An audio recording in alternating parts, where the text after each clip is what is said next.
The moonlit Oasis Motel stood like a solitary beacon on the edge of Route 66, its neon sign flickering in the dark, a crescent moon glowing in shades of violet and silver against the boundless desert sky. The air was thick with the scent of dry mesquite and the faint hum of distant thunder, carried on a breeze that whispered through the sagebrush like a restless spirit. I stood in the doorway of room 5, my cigarette glowing faintly, its ember a tiny heartbeat against the vast, starry night. A truck roared past on the highway, its headlights slicing through the darkness before fading into the horizon, leaving behind a low rumble that echoed in my chest. I exhaled, watching the smoke curl upward, twisting like a ghost under the stars I'd never bothered to name. My name's Lila, yes, a different Lila, one you haven't met before. I'm telling you this because some nights are like fleeting melodies, beautiful, brief, and gone before you can hold them. That night was one of those. It was mid-August, the kind of heat that lingers like a lover's touch, making your skin restless and your thoughts drift. I'd been working this road for 3 years, from Missouri to Nevada, each motel a temporary haven, each room a stage for someone else's escape. I was good at it, good at being what they wanted, good at keeping my heart tucked away where no one could find it. But that night wasn't about what I was good at. It was about him, and the way he made me want to savor a moment I knew wouldn't last. I flicked my cigarette to the gravel, crushing it under the heel of my scuffed sandals. The motel's office light glowed dimly across the lot, where Gus, the night clerk, was probably polishing his glasses and humming an old jazz tune. I adjusted my dress, teal, soft and worn, clinging just enough to catch the eye, and checked my phone. 10:05 p.m. He was late, but only just. His text had come through earlier, short and almost shy, room 5, 10 p.m. Just us. No name, no details, just a quiet request that felt like it carried a hidden weight. I'd been in this game long enough to know that meant something, maybe a story, maybe a man seeking one. I stepped back inside, the door creaking shut, sealing me in with the stale air and the ghosts of nights I tried to forget. Room 5 was like every other motel room on this road, faded wallpaper with a faint palm tree pattern, a bed that creaked like it was tired of dreams, and a lamp casting a warm, golden glow that softened the room's sharp edges. The curtains were thin, yellow, swaying slightly as the desert wind slipped through a crack in the window. The air smelled of old smoke and dust, a scent that clung to everything, including me. I sat on the edge of the bed, catching my reflection in the cracked mirror across the room. My dark hair was loose, falling in soft waves around my shoulders, and my brown eyes stared back, sharp but tired, holding stories I'd never share. Not even with you. I lit another cigarette, the match's flame flaring briefly before settling. The clock on the nightstand read 10:08. Waiting always stirred memories I'd rather keep buried, like sand blown across the road. I thought about my sister, Ellie, her smile bright as a summer day, promising we'd open a bookstore together someday. I thought about the night she moved to Chicago, her car packed with books I'd never read. I thought about my first night working this job, 23, and broke, promising myself it was just until I could afford a new start. That was 3 years ago, and the road had a way of making promises feel like mirages. A soft knock at the door pulled me back, my heart skipping, not from fear, but from something alive, something I couldn't name. I stood, smoothing my dress, and crossed the room, my sandals clicking on the linoleum. I opened the door, and there he was. He stood in the doorway, framed by the neon moon's glow, his face half hidden in shadow. He was wiry, not tall, with a faded cotton shirt and hair the color of ash, tousled like he'd been caught in a desert breeze. His eyes were green, deep and restless, like sagebrush under a storm, carrying a weight I couldn't read. He didn't smile, didn't speak, just looked at me with an intensity that made my breath catch. Like he was seeing past the dress, the makeup, the walls I'd built to survive. "You're Lila?" His voice was low, steady, with a faint lilt that spoke of southern fields and long nights. I nodded, stepping aside to let him in. "You're late." He glanced at the clock as he passed, his boots scuffing softly on the carpet. Road was longer than I thought. I closed the door, the latch clicking, and the room felt smaller, the air thicker, like it was holding its breath. He didn't sit, just stood by the window, his hands in his pockets, staring out at the neon sign as it flickered, its hum a steady pulse in the quiet. I watched him, noting the tension in his shoulders, the way his fingers twitched slightly, like he was holding on to something he couldn't let go. He wasn't like the others, no easy grin, no rushed agenda, just a stillness that felt like it could stop time. "Want a drink?" I asked, gesturing to the bottle of rum on the dresser. It was cheap, but it served its purpose, filling silences and easing nerves.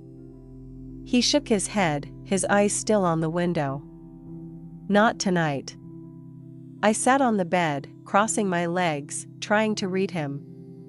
He was a stranger, and strangers were dangerous in my line of work, too many unknowns, too many ways to get hurt. I lit another cigarette, the smoke curling around me like a shield. "You got a name?" I asked, expecting him to dodge it. He turned then, his eyes meeting mine, and for a moment, I forgot how to breathe. "Jude," he said, the name soft but deliberate, like he'd chosen it for me. I tilted my head, a small smile tugging at my lips. "Jude. That real?" He smiled back, just a flicker, but it was enough to make my chest ache. "Real enough." We sat in silence for a while, the neon sign's hum blending with the distant growl of a truck on the highway. I was used to silences, but this one was different, alive, heavy with things unsaid. I watched his hands, still in his pockets, strong and steady, like they'd held something precious once and never forgotten how. I wondered what they'd touched, what they'd lost. I wondered why I cared. "You're not meant for this," he said suddenly, his voice cutting through the quiet like a spark in the dark. I laughed, sharp and bitter, the sound echoing in the small room. "You don't know me." "I know enough." His eyes were on me now, steady, unyielding, like he could see the cracks in my armor. "This place, it's not where your story lives." I wanted to snap back, to tell him he had no right, but his words hit something deep, something I'd buried under years of motel rooms and late nights. I looked away, my throat tight, the cigarette burning low. "You don't know my story." He didn't answer, just watched me, and in that moment, I felt exposed, like he'd peeled back every layer I'd built to survive. I stood, needing to move, needing to break the spell.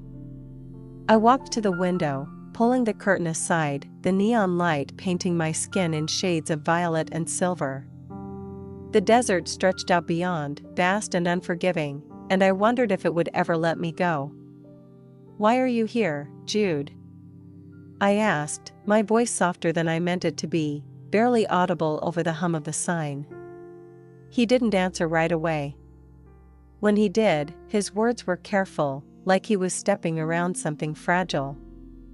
"I'm looking for a moment I can keep. Thought I might find it here." I turned, leaning against the windowsill, studying him. "That's not an answer." He smiled again, that small, fleeting thing that made my heart stumble. "It's all I've got." We talked as the night wore on, not about the big things, not about the truths that hung between us, but about the small ones that filled the spaces. He told me about a meadow in Georgia where fireflies danced like stars, about a jukebox in a bar in Texas that played Patsy Cline until dawn. I told him about the time I'd sat on a rooftop in Oklahoma, watching a storm roll in, feeling like the world was alive. We laughed, and it felt like a secret, like something I hadn't earned. His eyes softened when he looked at me, like he was seeing someone I'd forgotten how to be. Hours passed, the room untouched, the bed a silent witness to a night that wasn't what I'd expected. He didn't touch me, didn't try, but every glance, every pause, felt more intimate than any touch I'd known. I found myself imagining what it would be like to reach for his hand, to feel the warmth of his skin, to ask him to stay. But I didn't. That wasn't how this worked. As dawn crept through the curtains, painting the room in soft grays, he stood, pulling a small, folded piece of paper from his pocket. He held it out to me, his fingers brushing mine, warm and steady, sending a shiver through me I couldn't explain. "Keep this," he said, his voice low, urgent. "Don't open it yet." I took it, my heart racing. "What's in it?" He didn't answer, just looked at me, his eyes tracing my face like he was memorizing every line. Then he turned and walked out, the door clicking shut, leaving me with the hum of the neon sign and a weight in my hand I didn't understand. I stood there, clutching the paper, my mind a storm of questions. Who was Jude?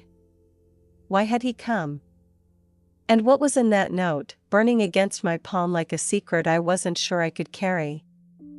The moonlit Oasis Motel faded into the haze of my memory, but that night clung to me like the scent of sage on the wind. I carried the note in my purse, its edges softening with every day I didn't open it. I told myself I'd forget him, that he was just another shadow passing through, but every time I closed my eyes, I saw his, green, restless, haunted. I saw the way his hands stayed still, like they were afraid to reach for something they'd lost. I saw the way he looked at me, like I was more than the girl in room 5, more than the life I'd built to survive. Weeks passed, and I kept moving, motel to motel, town to town, the endless stretch of Route 66 a map of my survival. I worked, I smiled, I played the part, but it felt hollower now, like I was acting in someone else's life. The men I met blurred together, their voices a dull hum against the memory of his. I started to wonder if I'd imagined him, if he was just a flicker of neon light, a dream born from the desert and my own longing.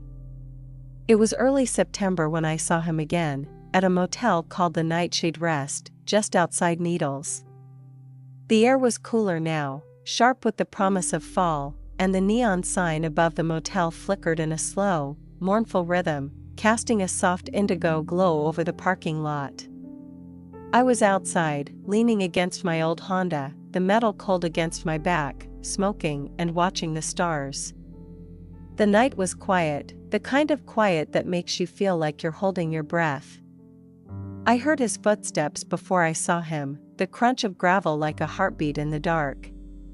He stepped into the light, same cotton shirt, same ashy hair falling over his eyes. He didn't look surprised to see me, like he'd known I'd be here, like the road had pulled us back together. "Lila," he said, my name soft and heavy, like it carried a weight I couldn't see. I straightened, tossing my cigarette to the ground. "Jude." He smiled, that small, fleeting thing that made my chest ache. "You remembered. You're hard to forget." The words slipped out, raw and honest, and I looked away, embarrassed, the neon light painting my cheeks in shades of indigo. He stepped closer, stopping just out of reach, his hands in his pockets. The light caught the lines on his face, deeper now, like the road had carved them there. "I didn't mean to find you again," he said, his voice low, almost lost in the wind. "But I'm glad I did." I laughed, unsteady and sharp. "You don't just find someone on this road. You were looking." "Maybe." His eyes met mine, and I felt that same pull, that same sense of being seen, like he could see the girl I'd been before the motels, before the nights that wore me down. Maybe I was. I wanted to ask him why, to demand answers, but the words caught in my throat. Instead, I asked, "What do you want, Jude?" He didn't answer right away, just looked at me, his eyes searching, like he was looking for something I didn't know I had. "I want you to know some moments are enough," he said finally, gesturing at the motel, the road, the life I'd been living. "I want you to believe you don't need forever to feel alive." I turned away, staring at the highway, the lights of a passing truck blurring into streaks. "You don't get to decide what I need." "I'm not deciding."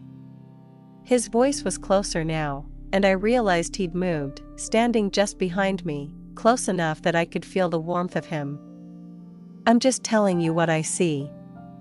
I turned to face him, my heart pounding, and for a moment, we were all there was, the neon sign, the desert wind, the space between us alive with something I couldn't name. I wanted to reach for him, to bridge that gap, but I didn't. Instead, I pulled the note from my purse, holding it up. "What's this, Jude? Why'd you give it to me?" He looked at the note, his expression unreadable. "It's a memory," he said. "But you have to choose to keep it." I laughed, bitter and raw. "You don't know what I'm ready for." He stepped closer, his hand brushing mine, just for a second, and it was like a spark in the dark, lighting up every nerve in my body. "I know you're afraid of losing this," he said softly. "So am I." Before I could respond, he pulled another piece of paper from his pocket, this one smaller, folded tightly. He pressed it into my hand, his fingers lingering against mine, warm and steady. "Read this one first," he said. "Then decide what to do with the other." I looked down at the paper, my heart racing.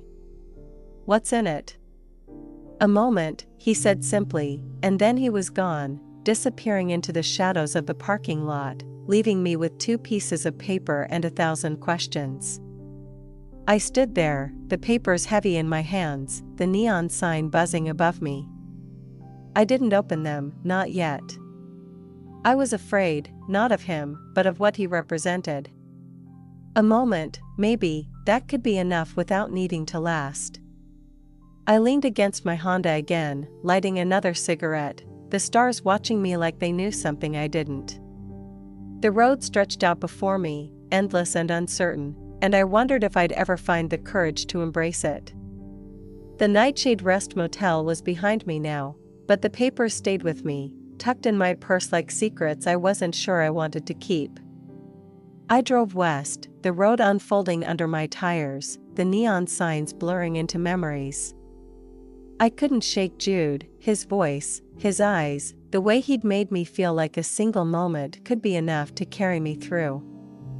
I thought about the girl I used to be, the one who dreamed of bookstores with Ellie, who believed in fleeting joys and endless possibilities. She was still there, somewhere, buried under years of motels and men, under the weight of choices I couldn't take back. Jude had seen her, somehow, and now he was asking me to hold on to her, to find meaning in the ephemeral. I stopped at a motel called the Tide's Rest, just inside California. The neon sign was faint, its letters half burned out, casting a soft blue light over the parking lot. I sat in my room, the papers on the nightstand, the lamp's light warm and golden, like a memory. The air smelled of dust and salt, the ocean close now, its rhythm a steady pulse in the distance. I lit a cigarette, the smoke curling toward the ceiling, and stared at the papers, my heart pounding. I picked up the second paper, the one he'd given me at the Nightshade Rest. It was small, folded tightly, the edges worn from being carried too long. I unfolded it, my hands shaking, and found a short note, the handwriting steady but hurried, like he'd written it in a moment of desperation. "Lila. My name's Jude, but there's more to it than that.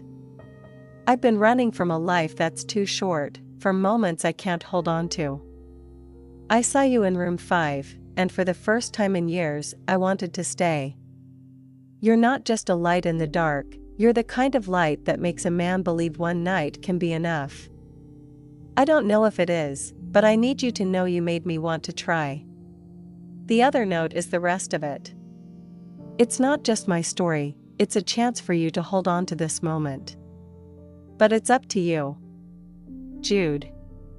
I read it again, my eyes burning, my chest tight. Jude. He'd seen me, really seen me, in a way no one else ever had.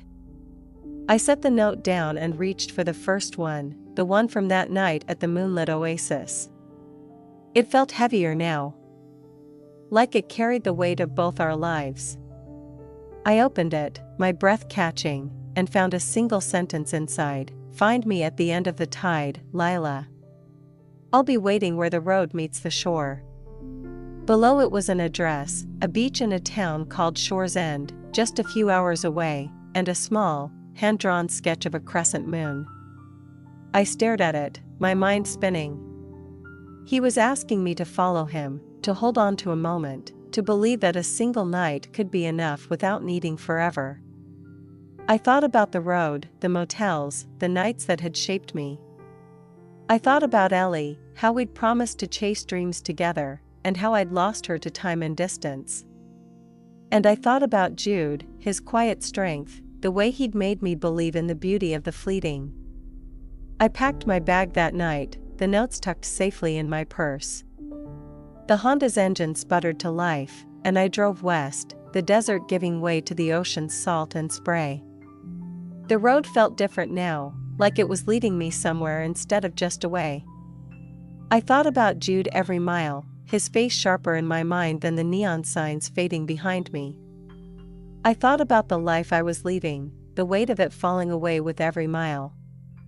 Shore's End was a quiet town, the kind of place where the ocean's song drowned out the world. The address led me to a beach, the sand cool under my sandals, the waves crashing against the shore like a heartbeat.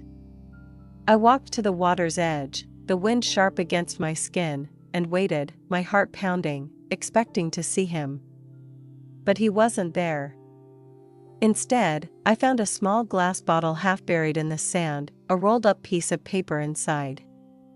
I opened it, my hands trembling, and found a single line in his handwriting: "Some moments are meant to be enough."